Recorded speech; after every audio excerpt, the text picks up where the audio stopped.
إن الحمد لله نحمده ونستعينه ونستغفره ونستهديه ونعوذ بالله تعالى من شرور أنفسنا ومن سيئات أعمالنا. من يهده الله فلا مضل له ومن يضلل فلا هادي له، وأشهد أن لا إله إلا الله وأشهد أن محمدا عبده ورسوله. أما بعد، فإن أصدق الحديث كتاب الله تعالى، وخير الهدي هدي محمد صلى الله عليه وسلم، وشر الأمور محدثاتها، وكل محدثة بدعة، وكل بدعة ضلالة، وكل ضلالة في النار. Chers frères, chères sœurs, dans cette série de dars, de leçons, je vais parler d'un sujet très important. Je vais parler de la critique des hommes, des individus, de la critique des groupes, de la critique des livres, la critique des du'ats, des savants. Et je vais parler des conditions que doit remplir le musulman avant de critiquer un savant, avant de critiquer un étudiant en sciences religieuses. Donc, je vais parler de ces conditions-là afin que la personne ne dévie pas et que la critique ne dégénère pas en médisance, en calomnie et en d'autres choses qu'Allah subhanahu wa ta'ala réprouve. Surtout qu'aujourd'hui, beaucoup de savants, beaucoup de du'ats, beaucoup de réformateurs sont la cible de critiques infondées. La cible de critiques de la part de gens qui ont adopté la critique comme minhaj, qui se disent que nous suivons nos pieux prédécesseurs, nous ressuscitons une sunna, à savoir que eux, les pieux prédécesseurs des 3 premiers siècles critiquaient les mubtadi'a, mettaient en garde contre eux. Donc nous aussi, nous suivons leur voie et nous critiquons ceux qui dévient de la voie du prophète sallallahu alayhi wa sallam. Donc je vais parler de ces critères-là et je vais parler aussi, je vais faire une comparaison entre ce qui se passe aujourd'hui, les dérives de ces gens-là et la critique des pieux prédécesseurs. Et puisque ce sujet a un rapport avec la langue, avec le lisan, la préservation de la langue, et comment le musulman doit retenir sa langue, je vais parler d'abord de la langue, c'est-à-dire les textes. Je vais citer certains textes du Coran et de la Sunna qui parlent de la gravité de la calomnie, de la gravité de la médisance, et que celui qui retient sa langue a le salut dans le delà. يقول الرسول صلى الله عليه وسلم dans un hadith authentique: ما يضمن لي ما بين لحييه وما بين رجليه أضمن له الجنة. Celui qui me garantit ce qu'il a entre les lèvres, ce qu'il a entre les mâchoires et ce qu'il a entre les jambes, je lui garantis le paradis. Celui qui me garantit ce qu'il a entre les mâchoires, c'est-à-dire celui qui préserve sa langue, et entre les jambes, c'est-à-dire le sexe. Le professeur sallam a dit: je lui garantis le paradis. Ce hadith est authentique.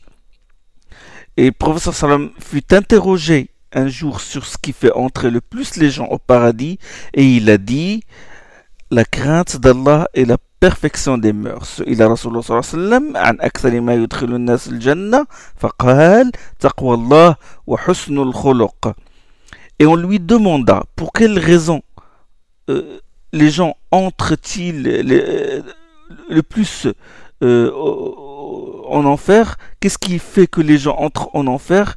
Et il a répondu sallallahu alayhi wa sallam: la langue et le sexe. Et il a commencé par la langue. Ce hadith est authentique, il est rapporté par l'imam Tirmidhi et il est qualifié de Hassan par le Cheikh Al-Albani rahimahullah. Son autorité canonique est assez bonne. أكثر ما يدخل الناس النار اللسان والفرج. La langue et le sexe, c'est la plus grande cause de la perdition des gens, de leur entrée en enfer. Et il a dit sallallahu alayhi wa sallam: celui qui croit en Allah et au jour dernier, qu'il dise une bonne parole ou qu'il se taise. كان يؤمن بالله واليوم الآخر فليقل خيرا أو ليصمت. Hadith rapporté par l'imam Bukhari et Muslim. Et il a dit sallallahu alayhi wa sallam: celui qui garde le silence aura le salut. Man samata نجا. dans un hadith aussi d'Ibn Mas'ud, le prophète sallallahu alayhi wa sallam a dit أكثر خطايا ابن آدم أكثر خطايا ابن آدم في اللسان في لسانه أكثر خطايا ابن آدم في لسانه. La plupart des fautes que les fils d'Adam commettent, c'est à cause de leur langue. Vous connaissez tous le hadith de Mu'ad ibn Jabal, où Mu'ad a demandé au prophète sallallahu alayhi wa sallam, il lui a dit Akhbirni bi'amalin yudkhiluni al-jannata wa ba'iduni 'ani an-nar. Enseigne-moi une œuvre qui me fera entrer au paradis et qui m'éloignera de l'enfer. فقال الرسول صلى الله عليه وسلم لقد سألت عن عظيم لقد سألت عن عظيم وإنه ليسير على من يسره الله له. Tu viens de poser une question, tu viens d'interroger sur une affaire énorme. Et c'est une affaire énorme, mais elle est aisée pour celui pour qui Allah l'a rendu aisé. Puis le prophète sallallahu alayhi wa sallam, il lui a énuméré les prescriptions de l'islam. Il lui a montré ce qui fait l'œuvre qui rapproche d'Allah, qui rapproche du paradis et qui éloigne de l'enfer. Et il a commencé à lui énumérer les prescriptions de l'islam. Il lui a dit Ta'budullah wa la tushriku bihi shay'an wa tuqimus salah wa tu'ti az-zakah wa tasum ramadan wa tahujj al-bayt in istata'ta ilayhi sabila. Tu adores Allah sans rien lui associer, tu accomplis la prière, tu t'acquittes de la zakat, tu jeûnes le mois de Ramadan et tu fais le pèlerinage si tu en as les moyens. Et puis le prophète sallam lui a expliqué les portes du bien. Il lui dit Ala hal adulluka ala abwab al-khair, les voies qui mènent au bien. Et il lui a expliqué aussi ce que c'est la tête de l'affaire, la tête de la religion. Ra'sul amr, il lui a dit c'est l'islam. Wa amuduhu as-salat, son squelette est la prière.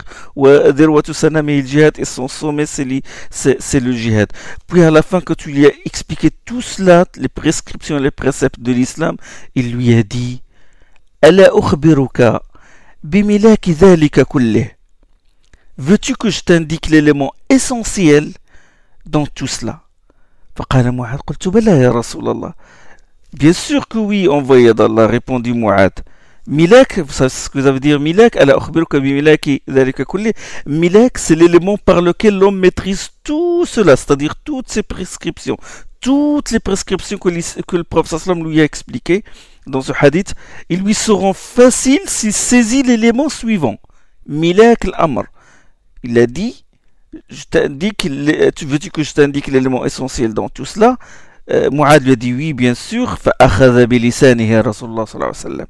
Qu'est-ce qu'a fait le prophète sallallahu alayhi wa sallam? Il saisit sa langue et dit كف عليك هذا. Il saisit sa langue et dit mets un frein à celle-ci. قلت معاذ s'étonna, il a dit يا نبي الله وإنا لمؤاخذون بما نتكلم به. Envoyé d'Allah, nous sera-t-il demander des comptes pour ce que nous disons? فقال رسول الله صلى الله عليه وسلم ثكلتك أمك يا معاذ. Que ta mère te perde, ô Mu'ad. C'est une expression qu'utilisent les Arabes. C'est comme si le prophète sallallahu alayhi wa sallam lui disait comment t'étends-tu d'une chose si évidente? C'est-à-dire il voulait attirer son attention, lui montrer la gravité de la chose.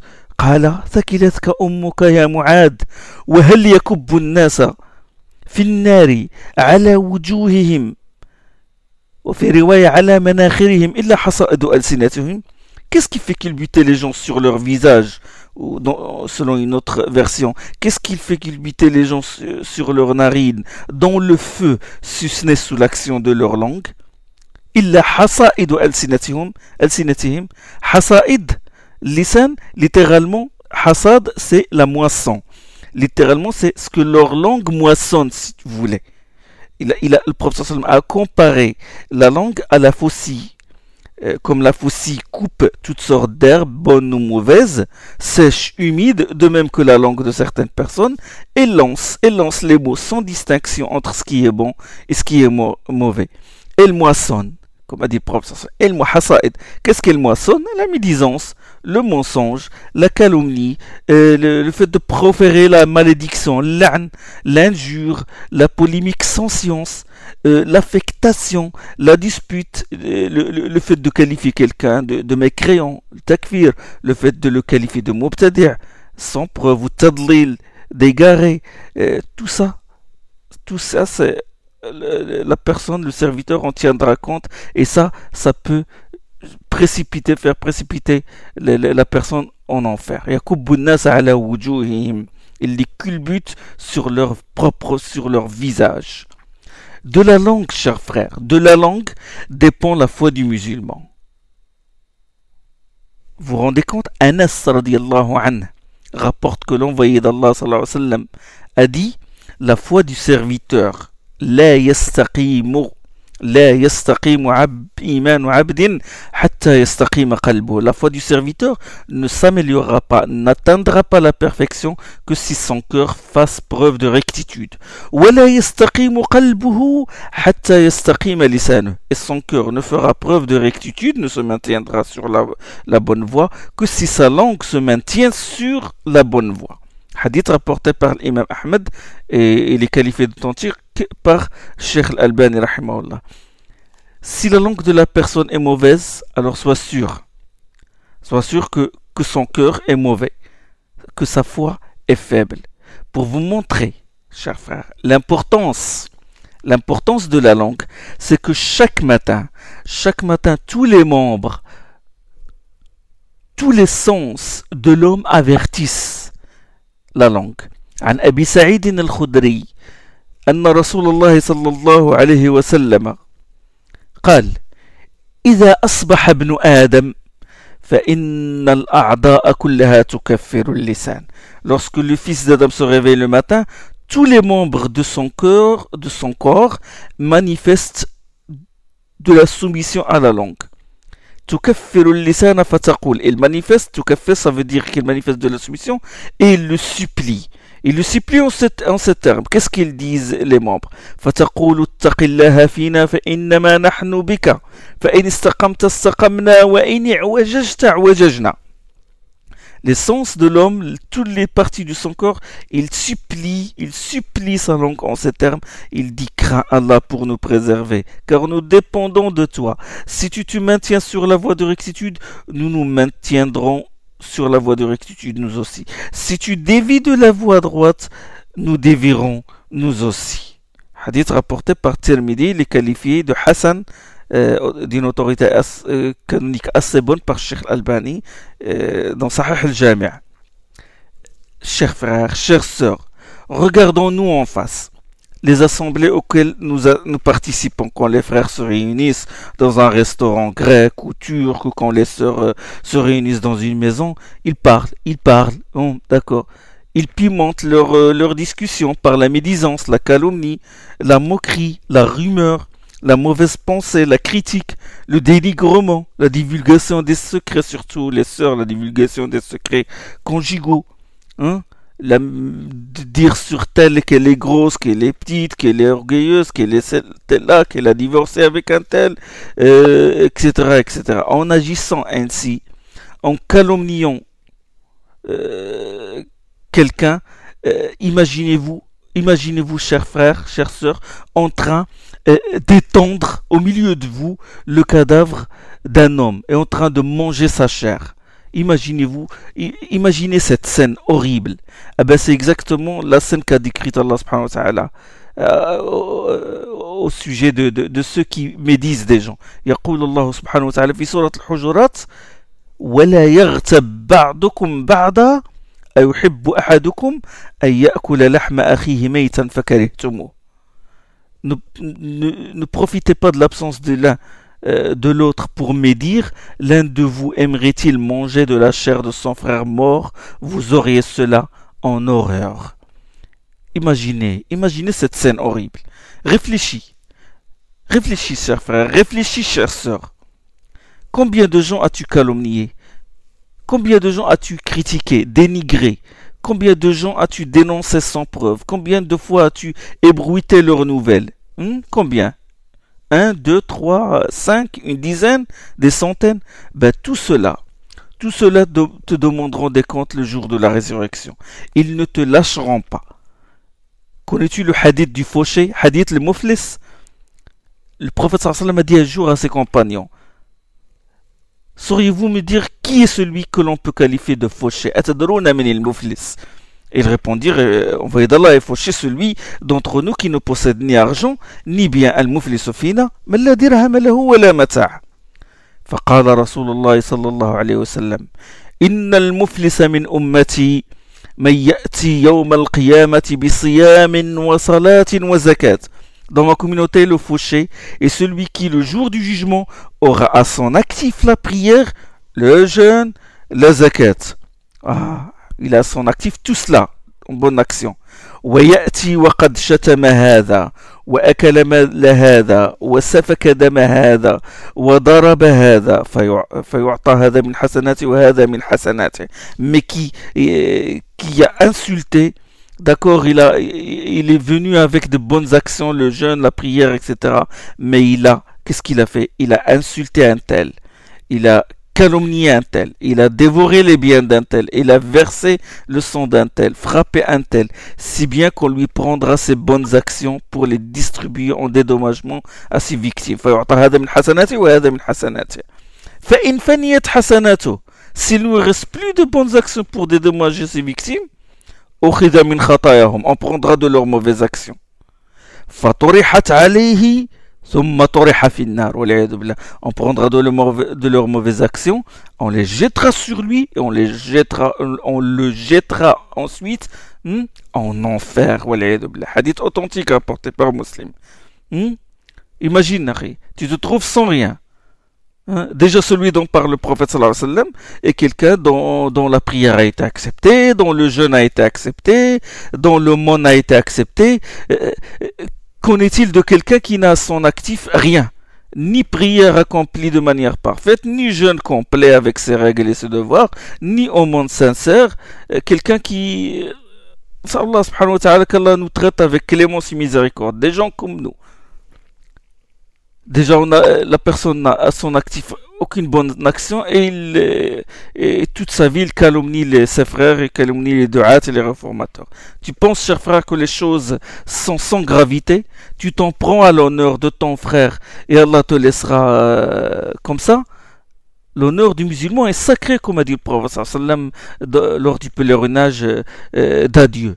Tu penses que c'est juste du papotage? Allah ne tiendra pas compte de ce que tu dis? Non.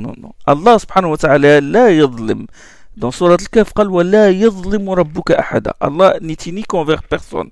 Et il a dit وَنَضَعُ الْمَوَازِينَ الْقِسْطَ لِيَوْمِ الْقِيَامَةِ فَلَا تُظْلَمُ نَفْسٌ شَيْئًا وإن كان مثقال حبة من خردل أتينا بها وكفى بنا حاسبين. Dans Surat Al-Anbiya, et nous dresserons les justes balances pour le jour de la résurrection. Nulle âme ne sera lésée en rien. فلا تظلم نفس شيئا وإن كان مثقال حبة من خردل, fût-ce du poids d'un grain de sénévé. أتينا بها وكفى بنا حاسبين. Il suffira de nous pour établir le compte. Retiens ta langue, Harry. Tu n'as pas peur?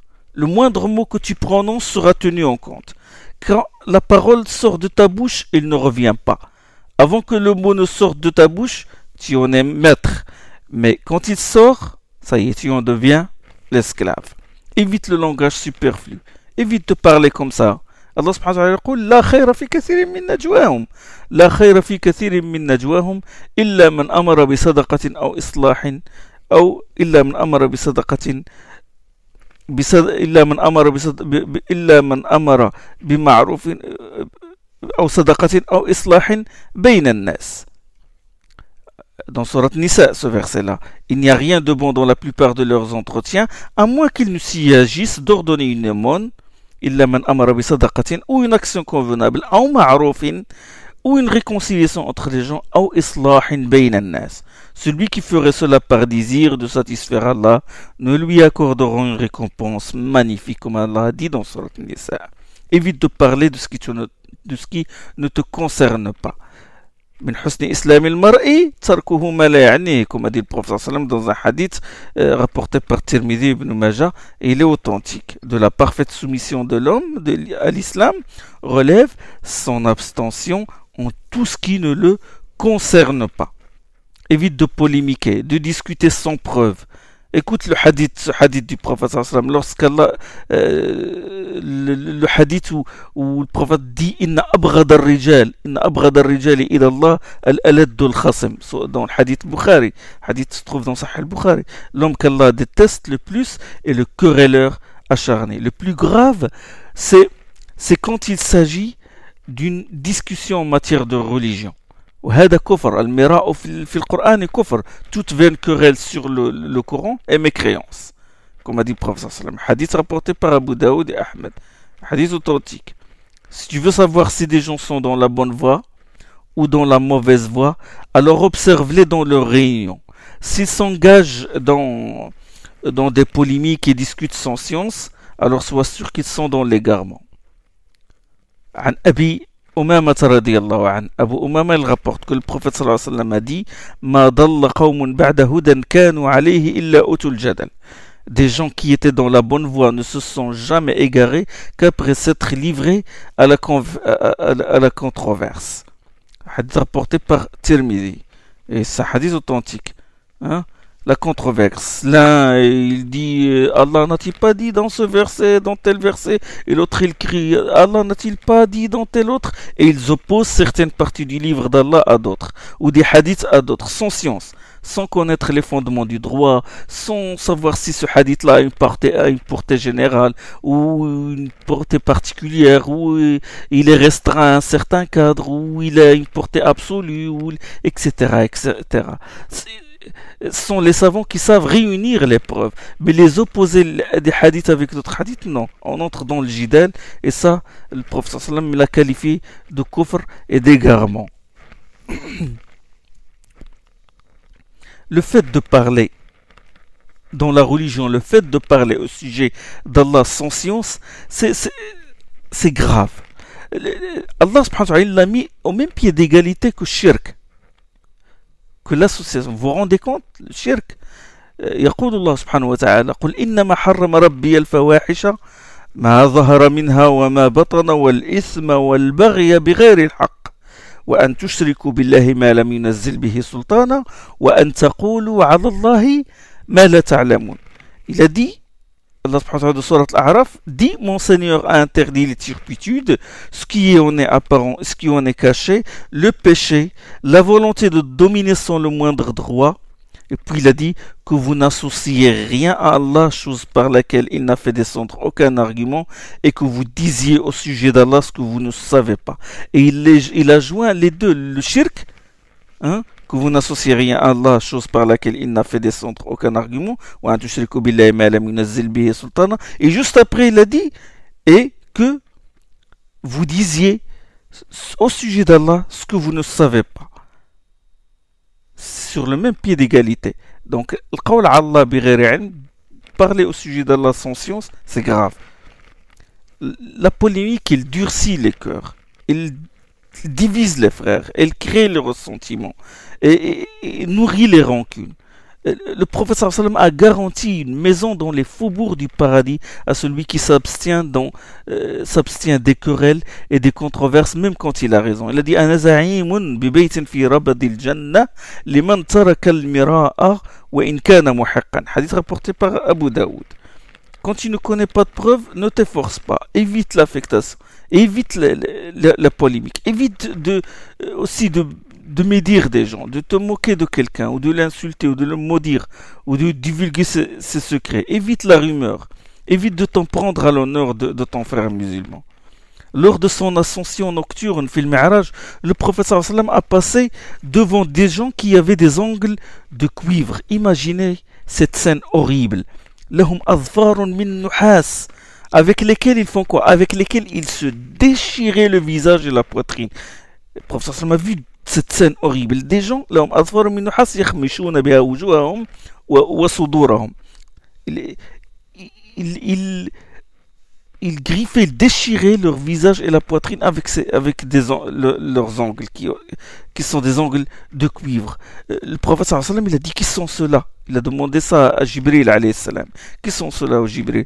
Et Jibril, il a répondu ce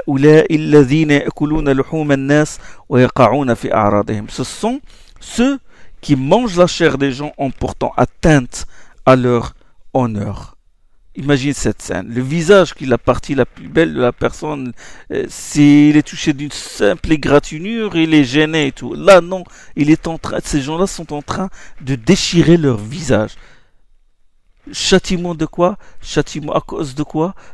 À cause du fait qu'ils calomnient, qu'ils médisent de leurs frères. Ça, c'est le châtiment qu'encourt celui qui médit des musulmans dans sa tombe. Le médisant, le calomniateur, Allah subhanahu wa ta'ala, déjà il lui hâte le châtiment dans sa tombe. Et dans ce monde aussi, Allah subhanahu wa ta'ala le châtie, c'est-à-dire il lui hâte le châtiment avant même qu'il soit dans sa tombe. Dans ce monde, Allah le châtie. يقول الرسول صلى الله عليه وسلم حديث أبو برزة الأسلمي. Il rapporte que l'envoyé d'Allah a dit: Ya ma'shara man amana bilisanihi wa lam yadkhul al-iman qalbah. Ô vous qui professez la foi seulement par la langue sans qu'elle touche vos cœurs. La tartabu al-muslimin. Ne me disez pas des musulmans. Wa la tattabi'u awratihim. Ne scrutez pas leurs défauts. Fa innahu man yattabi' awratihim yattabi'u Allahu awratah. Quiconque poursuit les imperfections de son frère, Allah poursuivra les siennes. يتبع الله عورته ومن يتبع الله عورته يفضحه في بيته. Et si Allah poursuit les imperfections de quelqu'un, il le dénonce et le couvre de honte, dût-il se cacher au fond de sa maison. Comme dans un hadith, ce hadith est rapporté par Abu Daoud et par l'imam Ahmed et il est qualifié d'authentique par Cheikh Albani. Donc, châtiment dans ce monde. Regardez ce châtiment-là. Allah subhanahu wa ta'ala le dénonce et le dévoile déjà dans ce monde. Sans parler des autres sanctions. La maladie du cœur, celui qui médit des gens et les espionne, il scrute leurs défauts, son cœur devient malade. Le manque de compréhension, la privation de la science utile, la noirceur du visage, la noirceur du cœur, des maladies qui affectent le fort intérieur de l'homme. Quant au châtiment dans l'au-delà, c'est encore pire. Celui qui lâche la bride à sa langue. يقول الرسول صلى الله عليه وسلم إن العبد لا يتكلم بالكلمة من سخط الله تعالى لا يلقي لها بالا يهوي بها في جهنم. Le serviteur peut prononcer une parole suscitant le courroux d'Allah sans en mesurer toutes les conséquences, alors que celle-ci lui vaudra d'être précipité dans la Jahannam. Hadith rapporté par Al-Bukhari. Et dans une autre version, ما كان يظن أن تبلغ ما بلغت يكتب الله له بها سخطه إلى يوم القيامة, qui lui vaudra le courroux d'Allah jusqu'au jour où il le rencontrera. إلى يوم يلقاه. Plus grave encore, ça, quand on médit des gens simples, des gens ordinaires, mais quand il s'agit de médire des savants, des prédicateurs, des étudiants en sciences religieuses, talabat al-ilm, les calomnier, de faire douter les gens à leur sujet, de mettre les gens en garde contre eux, sans preuve, alors là, c'est grave. Comme a dit Ibn Asakir, le humul ulama'i masmouma, wa 'adatullahi fi hatki astari muntaqisihim ma'louma. Allah déchire le voile par lequel il couvre les défauts de ceux qui les dénigrent et les critiquent, critiquent les savants. La chair des savants est empoisonnée. C'est plus grave de manger la chair d'un savant que de manger la chair de quelqu'un d'autre. Je parle de manger la chair, c'est-à-dire le médire et le calomnier. Quand on critique un savant ou un talib ilm, quand on médit de lui, quand on le calomnie, qu'est-ce qu'on fait? On empêche les gens de profiter de son savoir. On les prive de son savoir. Et le jour du jugement, il ne viendra pas seul pour te demander des comptes. Tous ceux qui se sont abstenus de prendre de lui, tous ceux qui ont cessé de prendre la science de lui, ils vont prendre de tes hasanat. Ils vont te demander des comptes. Pourquoi tu les as mis en garde contre quelqu'un qui est digne et tu les as privés de sa science? Ça rentre dans ce qu'on appelle as-sadd an sabilillah. C'est comme si quand on calomnie un savant, c'est comme si on empêche les gens de suivre la voie d'Allah. Et plus grave encore, quand la médisance ou la calomnie où l'insulte touche la religion de la personne, touche sa foi. Vous savez, on peut calomnier quelqu'un, on peut médire de lui, on peut le critiquer, sa taille, on dit qu'il est de grande taille ou il est de petite taille, ou décrire son comportement en disant qu'il est orgueilleux, mais plus grave quand il s'agit de quelque chose qui touche la religion, comme le fait de dire qu'il est un mubtadi' ou qu'il est un égaré. Là, on entre dans un autre domaine. Là, la gravité s'accentue encore. On le qualifie de mubtadi', d'égaré, de corrupteur, modèle, ou de khabith, de mécréant, ou de takfiri, de kharijite, ou de morji, ou de mu'tazilite, ou de mufawwid, sans parler des autres qualificatifs qu'on entend aujourd'hui, au sujet desquels il n'existe aucune preuve, ni dans le Coran, ni dans la Sunna, comme hizbi, sururite, etc. Ça, il faut vraiment s'en rendre compte. Il faut vraiment être conscient d'une telle réalité. Dire de quelqu'un qu'il est gros, trop petit ou maigre, ou il s'habille mal, ou bon, des choses qu'il déteste entendre, c'est grave. Mais plus grave encore quand on s'en prend à sa foi. Quand on lui donne un qualificatif qui a une source religieuse. Quand on dit il est mubtadi', il est dal, il est hérétique, zindir, il est mulhid. Ça c'est plus grave. La gravité devient élevée. Et le châtiment qui s'ensuit, bien sûr, devient un châtiment terrible. Plus dur. Subhanallah. Il y a certains frères, voilà, ils se déclarent comme des juges sur la foi des gens. Et subhanallah, qui t'a ordonné de les juger? Un tel est mubtada', tel autre est zindiq, sururit, harakit. Ça y est, tu es devenu juge sur ce que font les gens. Ibn Taymiyyah, rahmahullah, il a dit dans le Jawab Sahih, suivez bien ce que je vais dire. Le kitab Jawab Sahih al-Mubaddal din al-Masih. Il dit Ibn Taymiyyah, rahmahullah, ولما كان أتباع الأنبياء هم أهل العلم والعدل. Puisque les pieux successeurs ou les adeptes ou les disciples des prophètes sont des gens du savoir et de la justice. Les successeurs, les disciples des prophètes sont des hommes de quoi? De science et de justice. Ah, les deux fondements avant de critiquer quelqu'un. ولما كان أتباع الأنبياء هم أهل العلم والعدل, puisque les preuves du fait que les disciples, les adeptes des prophètes sont des gens de science et de justice, كان كلام أهل الإسلام والسنة مع الكفار وأهل البدع بالعلم والعدل. Donc, il a dit tout ce que les gens de l'islam et de la sunna, il parle des gens de la sunna, tout ce qu'ils disaient au sujet des mécréants et des gens de l'innovation, des mubtadi'a, relève de la science et de la justice. Suivez bien. بالعلم والعدل لا بالظن وما تهوى الأنفس. Tout ce que les gens de l'islam et de la sunna disaient au sujet des mécréants et des mubtadi'a relève de la science et de la justice et non pas des conjectures et des passions. Ce n'est pas par passion qu'on critique et non pas sans se basant sur des preuves, juste des conjectures. ولهذا قال, là il donne l'argument. ولهذا قال النبي صلى الله عليه وسلم. C'est pourquoi le prophète صلى الله عليه وسلم a dit القضاة ثلاثة قاضيان في النار وقاد في الجنة. Sur trois juges, un ira au paradis et deux iront en enfer. Un ira au paradis et deux iront en enfer. Celui qui connaît la vérité et juge conformément à elle ira au paradis. رجل علم الحق وقضى به فهو في الجنة. Celui qui connaît la vérité et juge en fonction de cette vérité, il ira au paradis. ورجل علم الحق وقضى بخلافه فهو في النار. Celui qui connaît la vérité mais la viole dans ce jugement ira en enfer. ورجل قضى للناس على جهل فهو في النار. Celui qui juge en ignorant la vérité ira en enfer. Ce hadith se trouve dans Mustadrak al-Hakim et c'est un hadith authentique. Là, il donne l'argument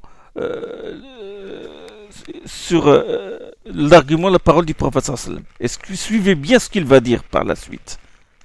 فَإِنْ كَانَ مَنْ يَقْضِي بَيْنَ النَّاسِ. Quand il a donné le hadith sur les trois juges, les deux iront en enfer et le juge et un ira au paradis, il dit فإن كان من يقضي بين الناس في الأموال والدماء والأعراض إذا لم يكن عالما عادلا كان في النار. Si celui qui juge entre les gens dans les affaires qui concernent les biens, le sang et l'honneur, alors qu'il n'est pas savant et n'est pas juste, sera en enfer. فكيف بمن يحكم في الملل والأديان. Il a dit, si celui-là ira en enfer, que dire alors de celui qui juge dans les affaires qui concernent les confessions. فكيف بمن يحكم في الملل والأديان وأصول الإيمان والمعارف الإلهية والمعالم العلية بلا علم ولا عدل. Il a dit, si ce juge-là ira en enfer, alors que dit-on? Que dire alors de celui qui juge dans les affaires qui concernent les confessions, les religions, les principes de la foi, la théologie, les connaissances sacrées, sans science ni justice. Donc, celui qui critique sans preuve, celui qui catalogue ou qui classe les du'at, les ulama dans des sectes, il les qualifie de mubtadi'a alors qu'ils sont innocents. Alors celui-là, son cas est plus grave que le juge qui juge dans les affaires de sang, de bien, de l'honneur. Méditez bien ce que j'ai dit, ce qu'a dit Ibn Taymiyyah. L'honneur des musulmans, comme a dit Ibn Daqiq al-Eid, vous connaissez ce grand savant, il a fait Sharh al-Arba'in Nawawiyya, c'est un grand savant. L'honneur des musulmans, أعراض المسلمين حفرة من حفر النار, il a dit Ibn Daqiq al-Eid. وقف على شفيرها طائفتان من الناس المحدثون والحكام. L'honneur des musulmans est une fosse de l'enfer. Deux catégories de gens se trouvent sur le bord de cette fosse. Les savants du hadith et les juges. Al-muhaddithun ou al-hukam. Akhi, tu n'es pas un juge et tu n'es pas un muhaddith. Tu n'as pas assez de science. Tu veux toi aussi te placer sur le bord de cette fosse. Tu vas tomber parce que tu n'as pas de science. Donc ça c'est le travail soit des hukam, ils jugent les honneurs des gens, leurs biens, etc. Et le muhaddithin, parce qu'ils défendent la sunna, ils critiquent les rapporteurs des hadiths pour dire que tel hadith est authentique et tel hadith ne l'est pas. Je m'adresse là à vous, chers frères, je m'adresse à mes chères sœurs, aux fidèles, aux multazimin, aux frères qui ont laissé pousser leur barbe et porter le qamis, nisf al-saq, la moitié de la jambe, et aux sœurs qui portent le hijab et le niqab. Mais malheureusement, qu'est-ce qui leur est arrivé? Ils se sont dépouillés de toute pudeur et tout respect à l'égard des savants, à l'égard des du'at, à l'égard des talabat al-ilm et à l'égard de leurs frères, et ont été emportés par cette vague du jarh al-ta'dil que je vais expliquer inchallah, et ils ont été contaminés par la manie de faire douter les gens au sujet de leurs savants, de critiquer les gens du bien, de critiquer de leur lancer des accusations, la manie de la calomnie, de publier les défauts des du'at et de cacher leurs bonnes actions. La manie de classer les gens dans des sectes, un tel est ash'arit, ikhwani, turuqi, tablighi, khariji, hizbi, tout ce qu'on entend maintenant. Et quand ils ne trouvent rien, qu'est-ce qu'ils font? Ils sondent l'intérieur des gens et jugent leur intention, comme s'ils connaissent le rêve. Le cheikh Ibn Qa'oud, l'un des grands savants de l'Arabie Saoudite, rahimahullah, il est mort, il est un membre du conseil permanent de Lajna Da'ima al-Ifta et un membre de Hay'at Kibar al-Ulama, c'est-à-dire qu'il est l'un des grands savants de l'Arabie Saoudite. Il a dit, moi j'ai entendu quelqu'un dire sur son frère, il dit Fulanun salafi al-zahir mubtadi'u al-batin. Il dit sur quelqu'un qu'il est extérieurement un salafi et qui est intérieurement un mubtadi'. Dit, subhanallah, là il juge l'intérieur des gens, il juge leur cœur, c'est comme s'il connaît le ghaib, c'est comme s'il connaissait le ghaib. Rahimallah Ibn Taymiyyah qui dénonce vraiment ces gens-là. Wallah, quand moi j'ai lu ce passage d'Ibn Taymiyyah, je me suis dit, j'ai dit que peut-être Ibn Taymiyyah vivait avec nous dans nos réunions. Regardez comment il les décrit, comment il dévoile les gens qui médisent de leur frère. Il dit فَمِنَ النَّاسِ مَنْ يَغْتَابُ مُوَافَقَةً لِجُلَسَائِهِ. وأصحابه وعشائره مع علمه أن المغتاب بريء مما يقول أو فيه بعض ما يقول. Parmi les gens, il y a celui qui médit d'une personne pour demeurer en accord avec ceux qui sont assis autour de lui, dans ses assemblées, ou ses amis, ou ses proches, alors qu'il sait que la personne en question est totalement ou partiellement innocente de ce que ces derniers lui attribuent. لكن يرى أنه لو أنكر عليهم قطع المجلس واستثقله أهل المجلس ونفروا عنه. Il dit, mais il estime que s'ils désapprouvent ce qu'ils disent, mais il estime que s'il désapprouve ce qu'ils disent, il va rompre l'ambiance de l'assemblée et les assistants vont le trouver gênant et vont le fuir. لكن يرى أنه لو أنكر عليهم قطع المجلس واستثقله أهل المجلس ونفروا عنه فيرى موافقتهم من حسن المعاشرة. Il considère alors que le fait d'être en accord avec eux relève de la parfaite amitié. فيرى موافقتهم من حسن المعاشرة وطيب المصاحبة وقد يغضبون فيغضب لغضبهم فيخوض معهم. Il considère alors que le fait d'être en accord avec eux relève de la parfaite amitié et de la bonne compagnie. Il se peut même qu'ils manifestent leur colère et qui, lui aussi, pour être d'accord avec eux, se met lui aussi en colère. Ainsi, il s'engage avec eux dans leur délire. Et c'est ce qui se passe aujourd'hui. Il y a beaucoup de frères, subhanallah, il y a personne qui n'intervient, il dit non, écoutez, vous êtes en train de critiquer sans preuve, vous êtes en train de médire de votre frère, de le calomnier. Personne ne se dresse comme ça, n'a le courage de le faire. Donc il continue de rester, de garder l'ambiance de l'assemblée, de la réunion. ويقول ابن تيمية رحمه الله تعالى ومنهم من يخرج الغيبة في قوالب شتى. Il a dit parmi eux, là il dévoile, il dénonce les calomniateurs. Il dit parmi eux, il y a celui qui présente la médisance sous diverses couvertures. ومنهم من يخرج الغيبة في قوالب شتى تارة في قالب ديانة وصلاح فيقول ليس لي عادة أن أذكر أحدا إلا بخير ولا أحب الغيبة ولا الكذب وإنما أخبركم بأحواله. Il dit, qu'est-ce qu'il dit tantôt sous une couverture de piété et de vertuosité? Il dit, je ne dis que du bien des gens. C'est mon habitude, je n'aime pas la médisance, je n'aime pas le mensonge. Je vais seulement vous le décrire. ويقول والله إنه مسكين أو رجل جيد ولكن فيه كيت وكيت. Par Allah, pauvre homme, c'est quelqu'un de bien, mais il a tel et tel défaut. وربما يقول دعونا منه الله يغفر لنا وله وإنما قصدهم استنقاصه وهضما لجنابه. Il dit, il peut dire aussi laissez tomber, ne parlez pas de lui, qu'Allah nous pardonne ainsi qu'à lui. Mais son but c'est quoi? Son but وإنما قصده يقول ابن تيمية, mais son but c'est de le rabaisser et de lui porter et de nuire à sa réputation وهضما لجنابه et de lui porter préjudice. ويخرجون الغيبة في قوالب صلاح وديانة. Ils profèrent la médisance sous des couvertures de piété et de religiosité, de vertuosité. يخادعون الله بذلك كما يخدعون مخلوقا وقد رأينا منهم ألوانا كثيرة من هذا وأشباهه. Ils profèrent la médisance sous des couvertures de piété et de vertuosité. Ils cherchent à tromper Allah comme ils trompent une créature. Nous avons vu beaucoup de cas de ce genre. ويقول ومنهم من يرفع غيره رياء فيرفع نفسه فيقول لو دعوت البارحة في صلاتي لفلان لما بلغني عنه كيت وكيت. Il y a celui qui élève quelqu'un par ostentation pour élever sa propre personne. Et il dit, ah, si seulement j'avais invoqué Allah la veille en faveur d'un tel. Il a dit, voilà, si seulement j'avais invoqué لو دعوت الله البارحة له, il ne me serait pas parvenu qu'il a fait telle et telle chose blâmable. Le but c'est quoi? C'est de se montrer supérieur à lui. ليرفع نفسه يقول ابن تيمية ومنهم من يرفع غيره رياء فيرفع نفسه فيقول لو دعوت البارحة في صلاتي لفلان لما بلغني عنه كيت وكيت. Ah, si seulement j'avais invoqué la veille, j'avais invoqué Allah la veille en faveur d'un tel, il ne me serait pas parvenu qu'il a fait telle et telle chose blâmable.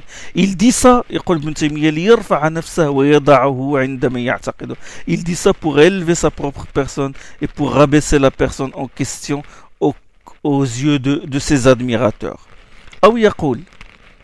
أو يقول فلان بليد الذهن قليل الفهم وقصده مدح نفسه.